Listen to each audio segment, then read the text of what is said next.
So what we'll do is, since we have a smaller group and which works best for me also, and I think the topic here is whether Right to Education Act is systematically destroying private schooling, right?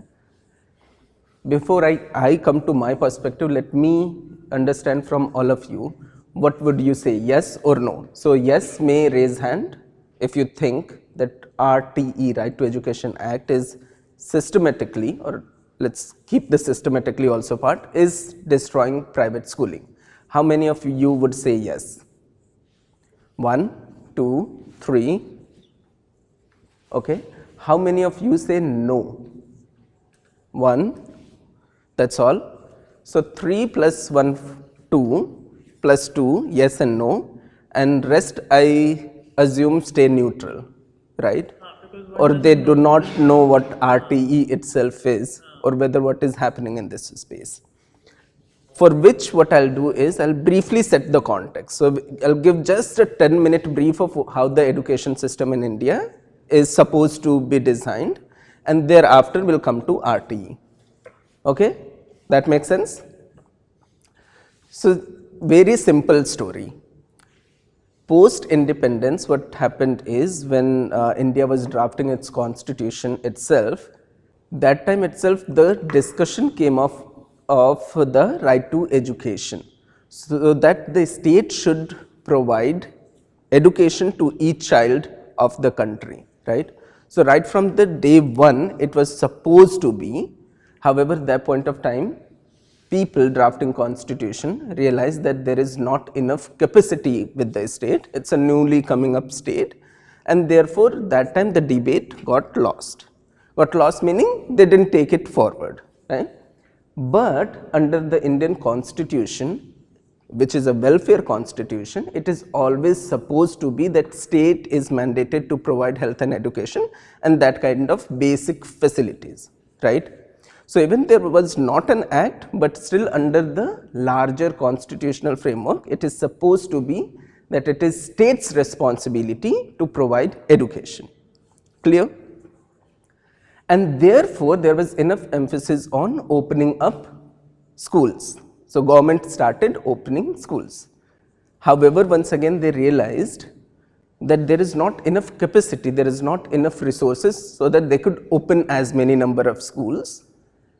Then what they started doing is, there were many other people who also had this enthusiasm of building a nation as a free country, and people in any case were starting schools. These were private schools, simply by motivation or by interest or by the long tradition that has happened, because even after independence and when the Britishers came, we came to this formal education system. Otherwise, it has been a very decentralized, non-government function of providing education. Okay.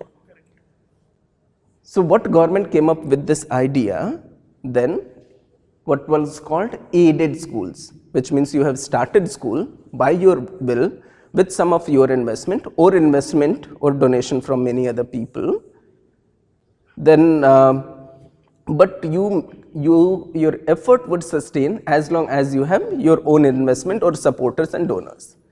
So government started with this idea of aided schools, which means once you have survived for 2 years, 3 years or want to expand, then government will give you some money, and largely that was restricted to staff salary and some of the management cost. So these are called second type of school, which is what we call aided schools. In many states you will find Maharashtra has one of the largest number of aided schools, which means someone has started school, it was a private school, which government later on came up to support. In terms of result, what happened is, with lack of, I'll say, the efficiency part of it, government schools were not able to deliver quality education. Same started happening to these private schools also, because they had to follow certain norms, and now it has become that it will be hard to differentiate which one is a government aided schools and which is just government school. So both of them started functioning similar kind of a thing. then came up with the third kind of school, what I'll call is the elitist of society. This was, okay, this government schooling system has become kind of factory, a mass production where you are a standardized course curriculum, you are kind of producing the citizens who would run the country, but this is not as customized or personalized education that I want for my kid. Like all of those jamindars, the kings and wealthy people, all of that. So the new kind of school started which we call elite private schools. So those private schools came up wherein, but largely because once again with the resource issues, only children of rich would go. So even today you would realize some of the grandfather at that point of time went to a very good elitist English speaking school, right? That kind of schools came up. So this is broadly the story. Then other kind of set of patterns started, what we also call missionary school and that type of schools, because education was also seen as a religious responsibilities. So almost all religion, what they wanted to do is spread the religion, for spreading the religion, what could be better than education, right? So almost all of these religion also have taken the responsibility of imparting education. So you'll find Hindu schools, you'll find madrasa, you'll find missionary schools and so on and so forth. The other phenomena which occurred, and specifically I would say in last 30 years or so, however in some form or the other it has have been, what we call is budget private schools. Now what is the budget private schools? So I tell you roughly this story which I'll say up to 1980s or so. Thereafter what happened is the population was increasing, the purchasing power was increasing, specifically after economic liberalization when GDP started rising. Our parents from a joint family also started nuclear families. These parents had rising aspiration with more purchasing power. And then when they realize that government schools are not giving you quality education for this generation to sustain, they started looking for alternatives in terms of demand, also in terms of supplies. So many more people started opening schools, but they also realized that we can't open a huge big school because it will require huge investment. So they started smaller school, comparatively little better than neighborhood government schools. These may not be the most fancy best schools, but comparatively giving you better education with a fee of let's say 100 rupees, 400 rupees, 500 rupees a month, right, or 1000 rupees a month. And specifically what many other people have started talking about, they say that India, and specifically within India also Hyderabad, is considered as the capital of budget private schools. So what many people say is India has a revolution of budget private school, and because of the entire ecosystem which is required, it flourished. If today you look in terms of data, more than 45% students are enrolled in private schools. This is government data, hard to actually believe on that, but so around 55% still going to government schools, but this data also have limitations, right? So this is the basic ecosystem, and how I talked about the varieties of schools came up. Now in this ecosystem where parents have limited purchasing power, aspiration is rising, they are looking for fancy quality education with English speaking and computer knowledge and everything, which was missing in government schools. These guys started providing. In this entire ecosystem and context comes up the Right to Education Act, right? So I'm coming to the act. This act was passed in 2009 and notified from 2010. Now if you ask me whether it is destroying private schooling, my clear answer will be yes, very clear. And then I would also go to the extent of saying Right to Education Act, and you can quote me here, was a political fraud to nation. It had almost no relevance with the ecosystem or with any of the things that we wish out of education, right? I'll only briefly touch couple of points, and then most of other points we can take in Q&A. The first big disadvantage was, instead of bringing everyone together, right? I don't know if you guys followed this 2014 election or not, and specifically one of the things that Modi talked about is taking example of Mahatma Gandhi. What he said is, Mahatma Gandhi made development and a movement, Swachh Bharat, a movement where everyone wanted freedom, everyone wanted development. What we need to do is, development cannot only be given by government, you need to bring everyone together, all the stakeholders together, and create that movement. RTE actually destroys it. Pre-RTE, I will give you a situation, and I will give you a situation post-RTE. Pre-RTE, what was happening? Parents want good education for the children, so they are thinking of how do I provide good education, right? Schools want to provide good education, they are thinking how do we provide better education, how do we improve. There are NGOs who are thinking education is very important, until education reaches out to masses, India cannot grow. And they are also within their own capacity are creating awareness, bringing students to the schools, etc., was happening. In many cases, NGOs started schools also. Let's say in Delhi, Dipalia was one good NGO school, which later on had to shut down because of RTE, right?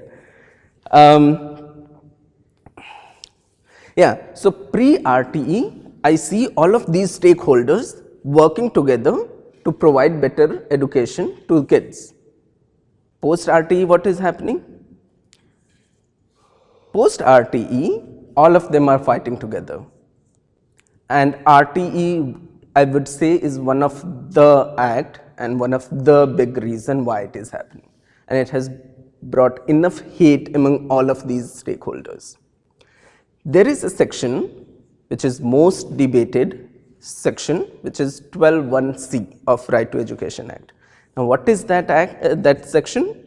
The section mandates that 25% seats in private schools will be reserved for poor students, EWSDG, economically weaker section students, and disadvantaged group, right? So 25% of seats in private school will be reserved for so-called poor students.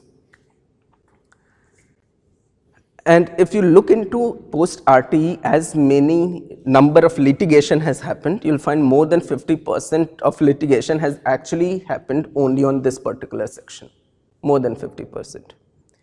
Now, what's the fundamental problem here? The fundamental clarification what we require today is, who is the custodian, guardian of the child? Is this the parents? If it is your child, are you responsible for his education? Or your community is responsible, or there should be social responsibility, everyone contributes and brings education to him? Or is it state responsibility, right?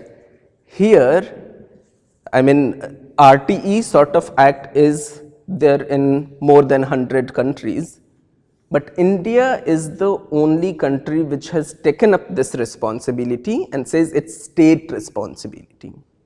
So as a state, you are being said that providing education is state, which means government responsibility.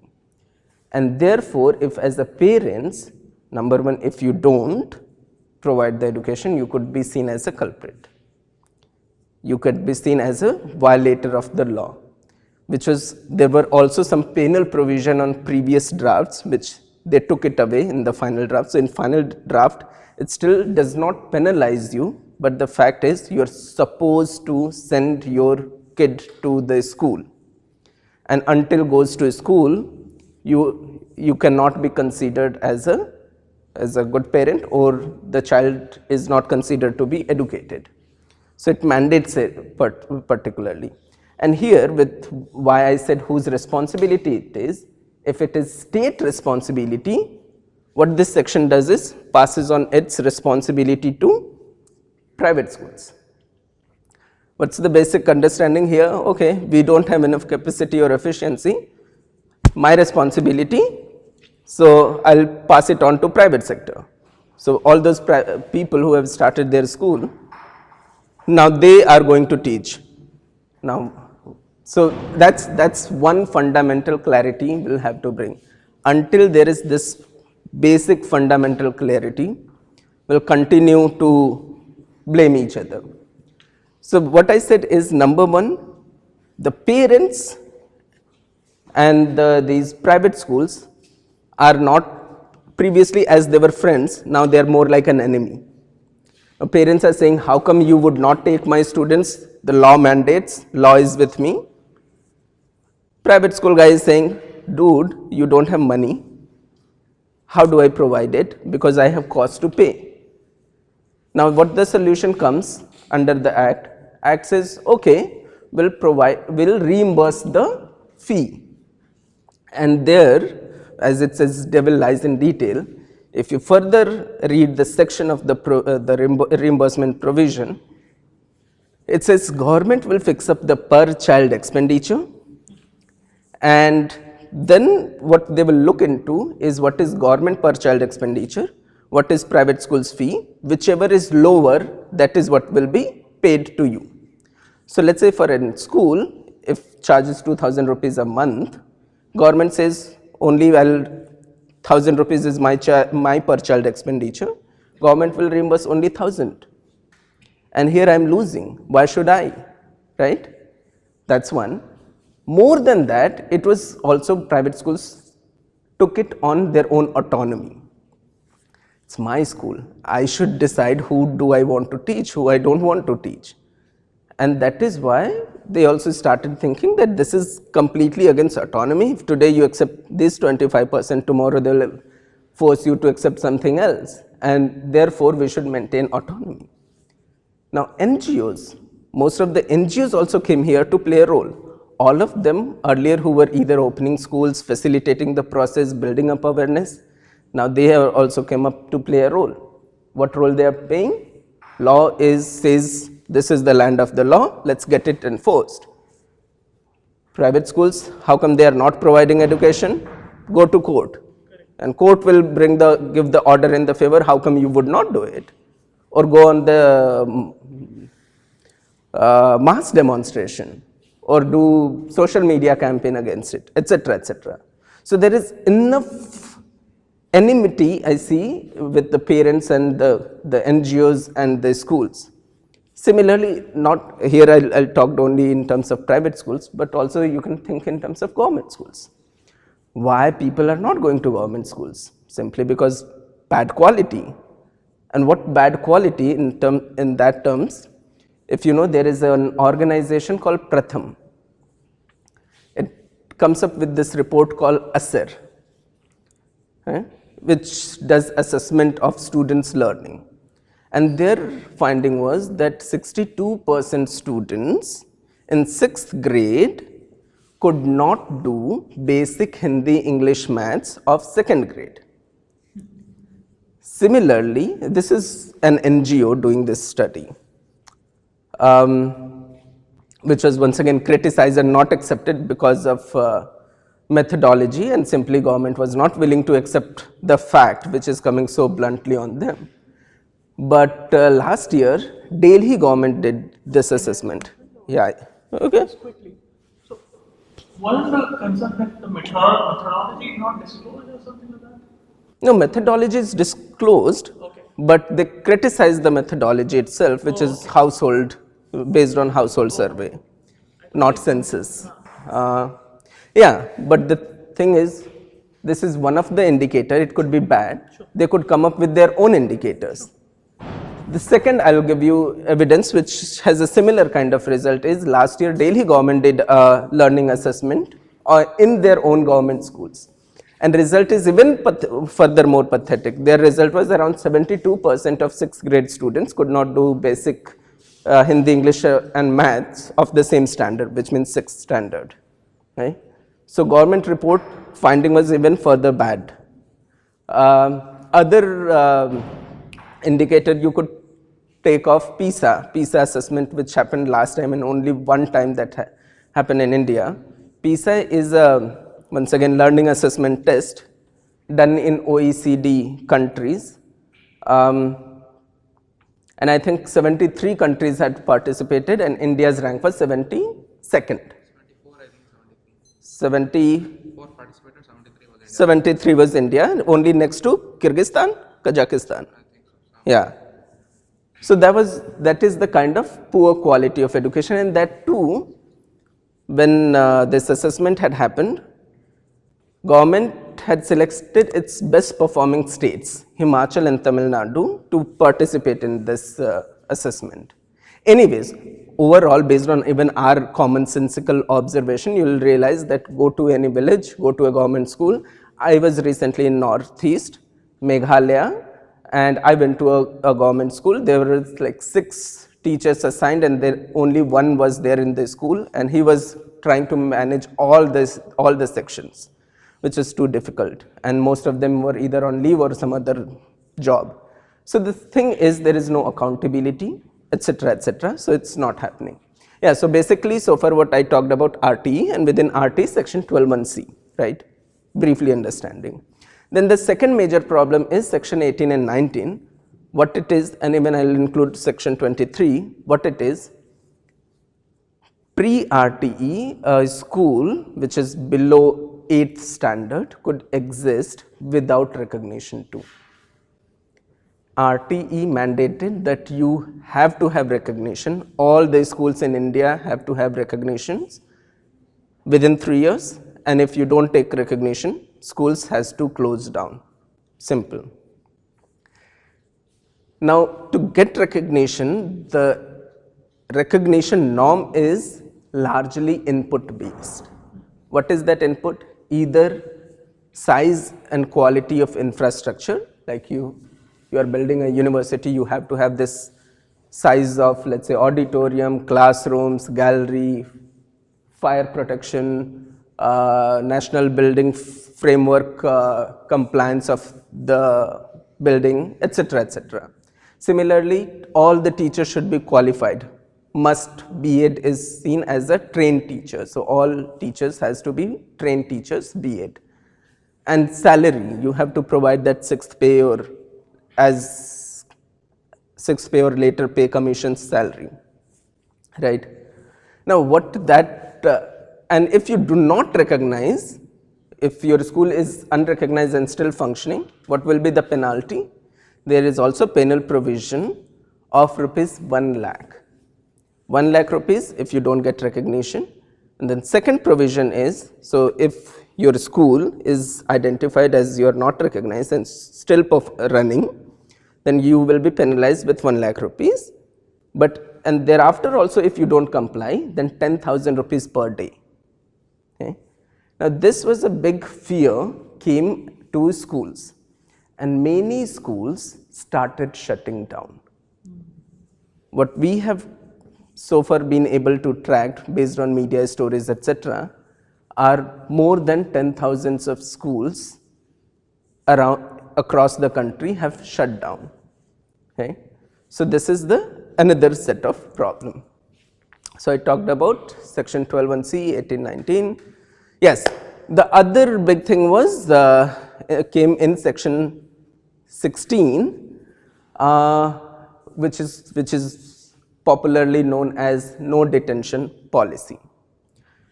There too, what it is supposed to, up to 8th standard, you cannot hold back the student, which means whether, now the quality was already a problem. So here whether you are not even going to get into assessment and even badly performs, you simply don't want to create pressure on the student, continue promoting. So that was the other thing. And that all of that is the reason why I call it a political fraud to nation. So here I give a break and take more questions so that this is what I wanted to talk, but I should also get a sense what you want to listen, and so that the conversation shift to what you want to know, right? Yeah. Please go ahead. Three specific questions. Okay. The first question is, when I come up when I ask this question. Yeah. So, do you agree with the statement the RTE is sectarian as the 93rd Amendment to the Indian Constitution ensures that this act exclusively applies to institutions run by people from my community, that is Hindu? Okay. So we go one by one question? Yes, one by one. Okay. Yes. I mean, that is another, when I say RTE has spread enough hate among all of these stakeholders, this is also one of the reasons. So all of these barriers that I talked about, all the problems, you will be amazed to know that all the minority schools are exempted. How come? Yeah, that's, It's a statute. yes. Or, no, but let's not only stick to minority schools. All the boarding schools are also exempted. So when it was supposed to that rich schools, big schools, elite schools have resources, they should share with the society. Actually, most of them are not. Who is paying the cost? Are those, once again I say, regulation is designed keeping in mind the big private schools. Who is paying price of it? Small private schools. And in this case, affiliation, religious affiliation also plays a big role since minority schools are accepted. And the second question, given all the state of school closures, the regulatory torture in terms of notices, everything, all of it is almost exclusively to Hindu run institutions. Isn't there something around target attacks on Hindu run institutions? That I don't know, because this question is largely based on, in my opinion, assumption of conspiracy, and until I decode that conspiracy theory, I won't be able to comment on this. But there was one more point to make here. In that line, I'll give you one more question. That will probably. Can you repeat your question, because then there was something very interesting in my mind which I'm missing. School closures. Yeah. And the notices. School closure, yes. So on school closure, when because this has been debated, is your third question related with this? No, third question is quite different. Okay, so let me briefly explain something on school closure too. So when we say around 10,000 schools have closed down, yes, those have closed down, and that is what we have tracked. There are people who have also raised concern over, number one, whether schools really closed down or not. Number two, if it has closed down and because of RTE, right? Here I want to clarify one couple of things, because when I'm saying 10,000 schools closed down, your immediate response should also be, okay, we haven't seen any, right? Because when the closure happens, it doesn't happen like a, eviction of slums. Bulldozer comes, will evict everything, confiscate all the goods, and you'll see physically that movement. So in case of school closure, it's not that authority comes and seals it and locks it, that tomorrow onwards it won't run, right? What is it? It's normally is a notice, and notice comes as a threat. Or as I'm speaking, I am saying even today, just a week ago, CBSE issued a guideline to 92 schools in Delhi saying you stop taking admission on 9th standard and 11th standard, which means up to 8th you perform, but not 9th and 10th, because what is the reason? Land norms. They do not have sufficient land as it is required by CBSE affiliation. And this is the closure for me, right? Otherwise up to 8, then Why students were coming? Because this was a school which was providing education up to high school and intermediate. And that is what was one reason for parents to send students ki ek bar mein admission karao and up to 12th you are free. Otherwise every time you will have to hunt for a good school. Okay? And that is a closure, that is a shutting down, and that's a threat, right? Okay, we can move to the next. No, एक minute. But this is a fairly wide interpretation of the word. Closure would have. No, I give just one example. The closure permanently also has happened. I'm saying even this is a closure. Because what you're saying, today I cannot close. Why? Because where would all the students go? So it's a systematic closure that students, the number starts happening lesser as they move on, then this school is closed. Only be for that particular grade, right? Whichever, 9th or 11th or whatever. Yeah. So till the 8th or whatever standard, to the extent the order doesn't cover it, would the school So as for today, up to 8th grade, you can continue with the school, not with the 9th and 10th and 11th and 12th, and that is why you want to ensure that there is no admission in 9th, because schools will take a rider on this, that we have already students, you cannot close me down. Okay, go to third question. Closer, please. Yeah. Was it because of RTE or else corporate entrance into this? Like, say in Andhra, Chaitanya, Sri Chaitanya and Narayana are the two major blocks which were entirely made in the Andhra. And they come up with the techno schools and made people completely towards this engineering, and they're doing them. So these are affecting the small schools which you are saying 10,000 schools. There are some among them, right? So these corporate heads are screwing them, right?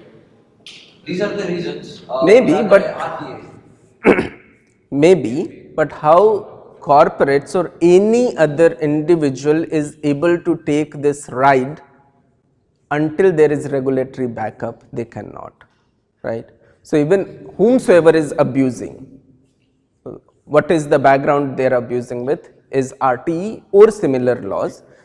RTE, because we are talking in the context, and which is one act nationally applicable. Otherwise, each state has also its own education act, which is also on similar line. Okay? So, different question I want to ask.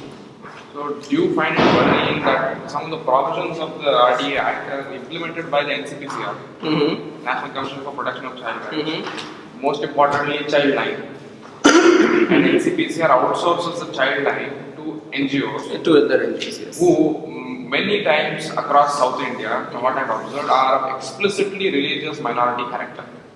So these same organizations, other arms of the organizations might be involved in running schools themselves. So despite the concept of interest, this arrangement remains. Do you think this is good for Indian children? No, in any case, when the conflict of interest comes, and in fact here on the same premise, I'll also give you another example, which must not happen. When I said RTE mandated recognition of all schools in the country, no school without recognition would function, right?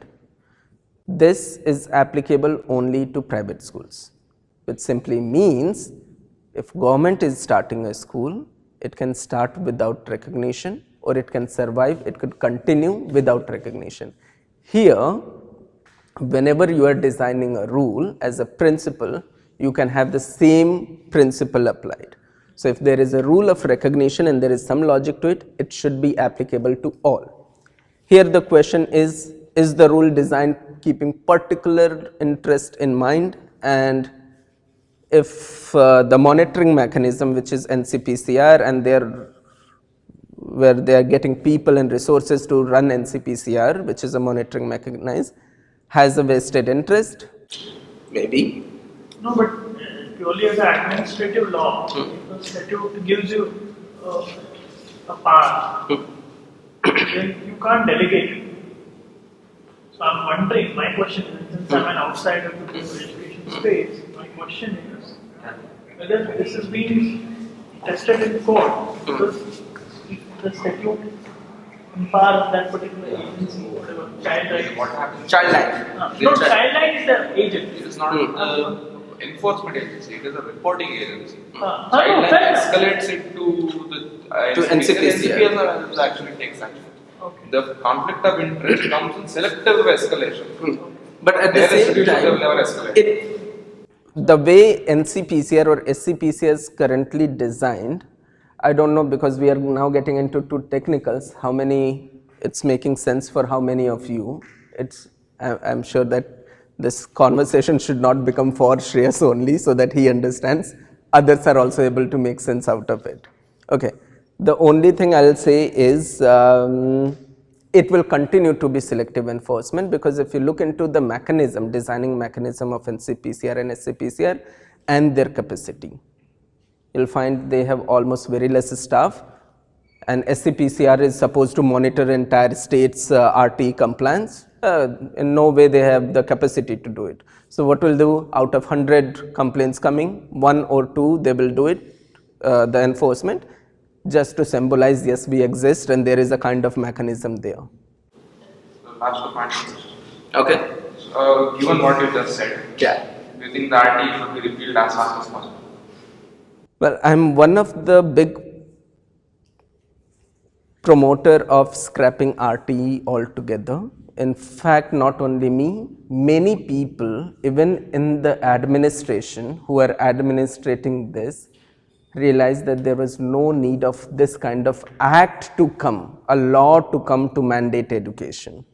And that too, after 60 years of independence, etc., and specifically when there was possibly a ground when people had no money and no private schools to function, and that time it didn't come. Now when there are people have options and all, then it is coming as a force. So certainly it should go away, but I don't see it going away in near future. So that is why we'll also have to think that if it cannot be completely scrapped, what are the other alternatives? So the last question. Okay, good. You have collected questions from all of them, or? So, do you think liberals, especially those who have dealt with the education, particularly for years, you made the mistake of not pointing out the sectarian aspect of this law? It can be said, but I don't do so, and there could be two reasons. One could be one of the principal reason, and second could be the strategic reason. In terms of principal reason, I would say because it is already fueling so much of hate in communities and society, at least people would interpret as one of the things, then I possibly would skip it, and then I would let those others who are increasing this, escalating this point, not to object and let it go as it is going. Then the second strategic aspect is that even it was such minority, then there is further rider to it. One is religious minority, the other is linguistic minority. And then also what is the mechanism to enforce all of those things? And many non-minority schools too, now even it is going on FB Live? It is going on FB Live. Okay, still let me tell you. So many other schools who are not minority also are taking advantage of it. So there is one route open. I think you know And a school in Mumbai which does that. Huh? I think you know a school in Mumbai which does that. It's happening everywhere. If you look into the number of post RTE, schools went for minority affiliation has gone up many times. So I see this is a problem in that, but our people are also smarter, right? Our people figure out some solution of saving themselves. So this is one route open, and people are using it and saving it, and I don't want that route also to shut down. That's where another problem comes from. Yeah. So, if you say that it is an escape route, Yeah. escape route, the minority status, linguistic minority is state-wise according to the Supreme Court. The religious minority, if it is a particular institution, is a religious minority or not, it is certified by the NCME, National Committee for Minority Education. Right. by law, the NCMA Act, which is a quasi-judicial body, you can't have any Hindu member. Yeah, because it's made for minority. So by law, a Muslim can judge whether Christian school is Christian or not. Christian can judge whether Muslim school is Muslim or not. But Hindu can't. Yeah. So now, given that the escape route is also blocked, given the composition of the NCMA, do you think there is any validity for staying out of funding it out? There may be, as long as this route is completely blocked, as long as it is open. And I know very recently, even very recently, a school has taken recognition. School is in Haryana and Sikh in Haryana as minority. Similarly, now there is a very nice Telugu school in Delhi, and Telugu speaking population in Delhi is a minority. So as long as this route is open, once this is also blocked, I think most people should realize the kind of mistake they have made. Yeah. Was it a mistake was it a strategic thing that they did in facing the implementation of RTE, because the torture was slow? No one really understood to what extent the torture can extend. It has power, but as I said, people on ground, they are also smarter and they are figuring out other routes to deal with it. One of those are, still India is not so corruption free society, the easy thing to deal with. And that is why when people go so much against corruption, I say, well, corruption is not all that bad too. It brings a lot of advantages. Otherwise, I mean, you too can think about it. In terms of the amount of schools had to face the harassment and close downs and etc., you should have seen many thousands of people would have come on street. Have not. Why not? Slow torture. Slow torture, well, torture is there. Okay, let me also give you a perspective on the torture point. How much time do we have? So far we talked from the school and education perspective, okay? Now, for another 5 minutes, think from the policy perspective with the same story, that story timeline I gave you. Right from the independence, under the welfare mechanism of the government, of the constitution framework, government is supposed to provide education. What does that mean? Look into all the previous policies, whether education policies of 1968, 86, 92, 2006 curriculum framework, everything, or state government. 80% of the time, the policy would actually be talking about providing education through government schools, right? And then only 10-20% of that point, it will talk about private schools.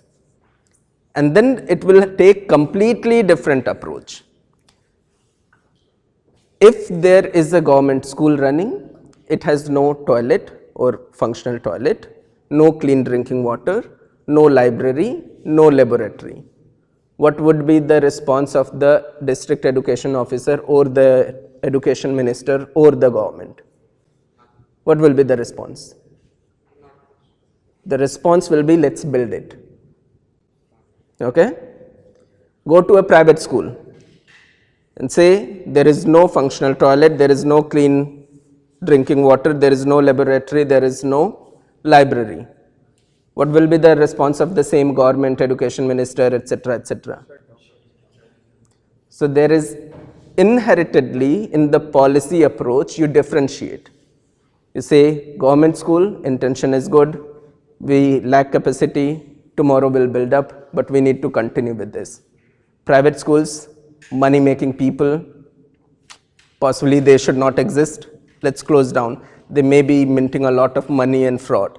So inherently, if you read any of these education related policy documents, you find fundamental discrimination.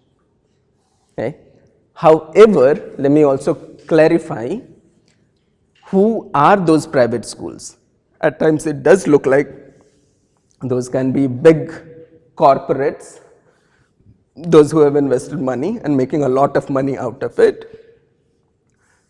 Mind you, take the number of all the private schools of the country. Only 5 to maximum 10% of the schools you'll find are high-end private schools. 90% of those schools are small private schools run by either your father, my father, or your uncle or my uncle, or other community schools. And that too, they are much more efficient, and then only they are providing better quality. So for a poor parent, when it comes to send the child to a school, there are two options. One option is a government school in neighborhood, which is providing you, charging no money, providing you free uniform, textbook, midday meal, blah, blah, blah. There are 14 items which is provided for free and no charge. They are mostly not choosing this freely available resource and deciding to send this private schools where they are also paying fee. Why are they doing it? Because they see simply that there is some quality, there is some efficiency, there is some accountability. What should be your policy approach? Already almost 3% of students enrollment in private school increasing every year. So when the trend is already towards private school, this is where parents are making choice. What should be the policy approach? They are going here, let's figure out what are other problem on the way and how do I facilitate this process so that there is smooth shift, which is not happening, which is exactly going against. And that is why specifically, once again, this is about entire education policy space. Within that, if I have to limit to RTE, once again, I'll say it's a political fraud to nation. Any other question? Yeah. You said that this is a political move, RTE, and then you are saying that the minority schools are exempted from it. So how is this politically related? Means exemption of minorities. So exemption of minority is not a political issue. I'm asking. Huh? I'm asking how is it politically? Yeah. This is what, like, if you are following today's UP election, everything is about minority today. Even this great alliance of SP and Congress is just to save the minority votes, because so that it doesn't get divided and goes to BSP so that they are losing. I mean, it's all about that. Policy makings. So, and that is why what I say is, in India, I don't say we have democracy. I say we have electoral democracy. What does it mean is, you are counted for your votes, and with the electoral democracy, what kind of policy response you get is populist, which appeals to maximum people and through which you are able to save vote bank. So these are populist measures. I think also many other people contributed to it, in my opinion. Once again, I can also be wrong.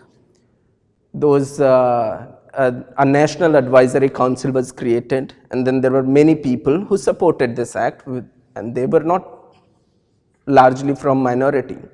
There were also who really believed that it's a state responsibility and it should.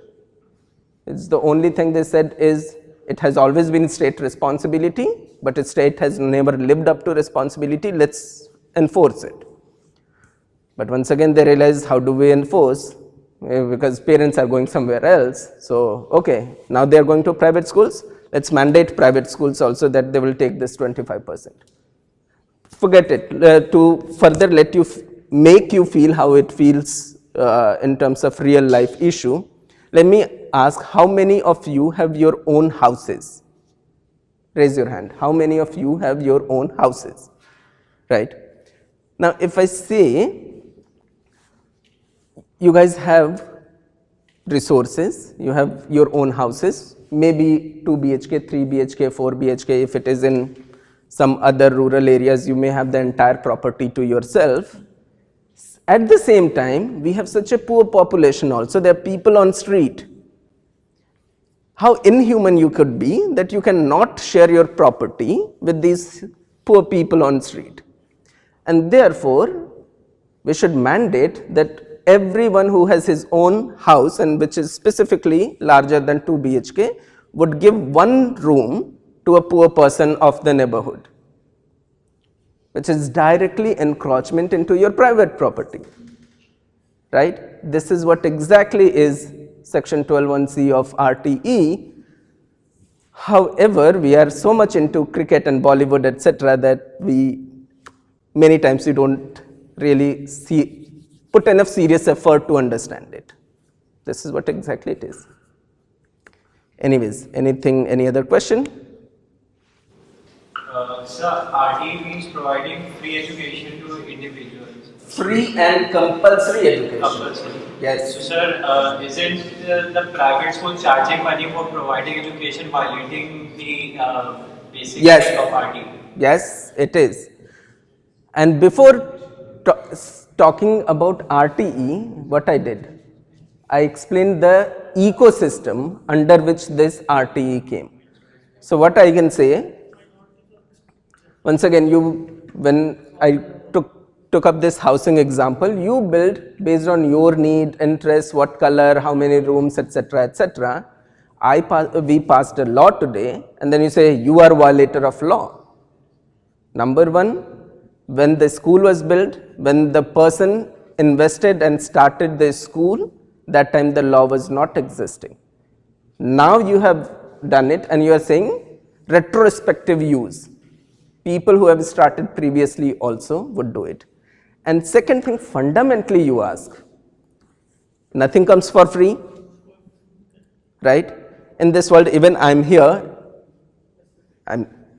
that is also not for free. Right? Someone else is paying in this case. That is what happens when say government free, which means government will pay in some manner or the other. From where it will pay? Taxes, which will be once again your money. Now since you have increased the size of the route, it has to travel longer distance, it would cost you further more, right? For that, whenever we say free, let me tell you what exactly it means. It sounds very good. Sounds very, very good, but what exactly it means? There was a study done comparative to government schools providing education and private schools. And they realized that the cost of the per child expenditure in government school compared to the per child expenditure or that fee of a private school is 3 times higher. And 3 times higher when you are only calculating teacher salary, etc., etc. Anyways, we are in Haryana state, right? Do you know how much Haryana government spends per child per year in government schools?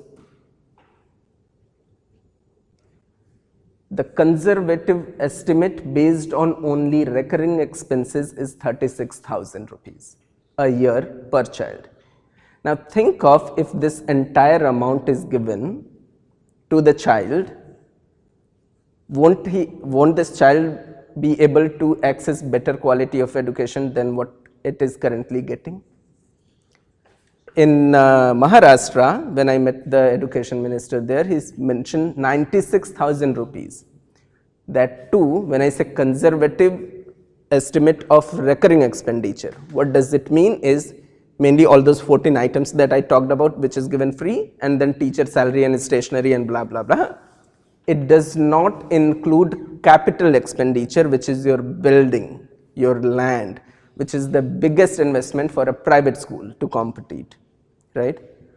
And then if you calculate the entire tax route and how efficiently it is managed, you will find, man, it's 10, 20 times more than what we are paying.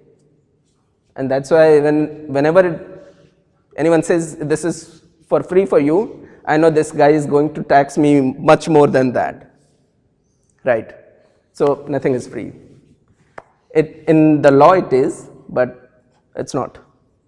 Even today here you are paying enough money, I guess, to do the whatever course you are doing, right? Okay. So, were you indicating towards direct benefit transfer? Is it a better policy than that? Than this? I was, in terms of efficiency, yes. The greater idea would be simply, once again I'll say, go to fundamentals. Whose Whose kid we are trying to educate? Parents and guardians. Parents. If it is your child, you are responsible, you pay for it. Why should government, or when you say government, other someone else, he who are making money and paying taxes should pay for your child's education? Yes, sir. Yeah. So number one is you, but let's say then we understand that you are not so smart to make money to raise your kid. We say, okay, we all will contribute, but at least DBT brings that efficiency part of it, and today you don't know 36,000 rupees per child expenditure because it's not coming to your account. So you don't know the magnitude. When it is directly, at least you know what is government when says free and compulsory and it should get you. What does it mean? Sir, so what can be done is the gas DBT or subsidy transfer. Yeah. So were you indicating towards that point? Yes. So is it a better policy? In my opinion, yes, it's better than the current one.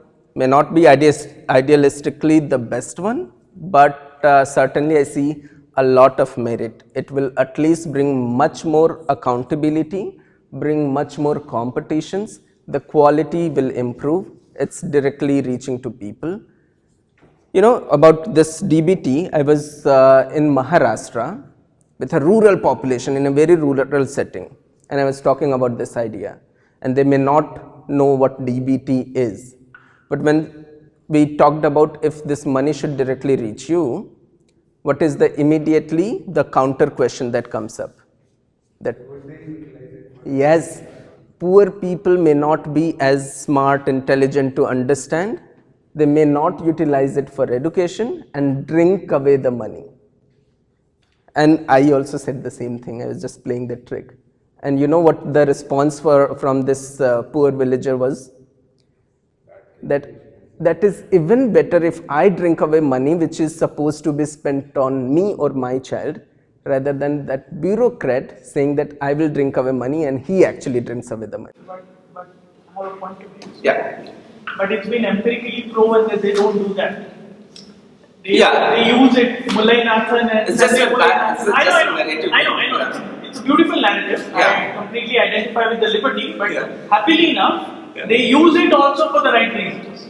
And Sendil, Mulai Nathan and those guys at Harvard have done that study. And what is that right? The DBT, whether the question they posed was whether DBT, because of this whole issue, whether the poor, because of their lack of knowledge and otherwise, social sort of conditioning, they squander away that wealth, that cash lump sum that is paid to them. And they found that they don't do that, they use it for the right reasons. Okay. So, Sendil, Mulay, and those guys. Yeah. Happily placed. Although I also identify with the liberty thing that he said. But happily they don't do that, at least in the statistically speaking. Exactly. I was only bringing this comparative argument. So if you don't trust this person and you are willing to trust someone else who is a mediator who doesn't even have interest or incentive to perform, there is more chances of leakage there, and that is what we have been facing. So for everyone, all governments have promised to eliminate poverty. Why they have not been able to? Simply it's wrongly focused. Bad strategy. Anyway, anything else? Great. I think we did a wonderful job because no one has any more questions.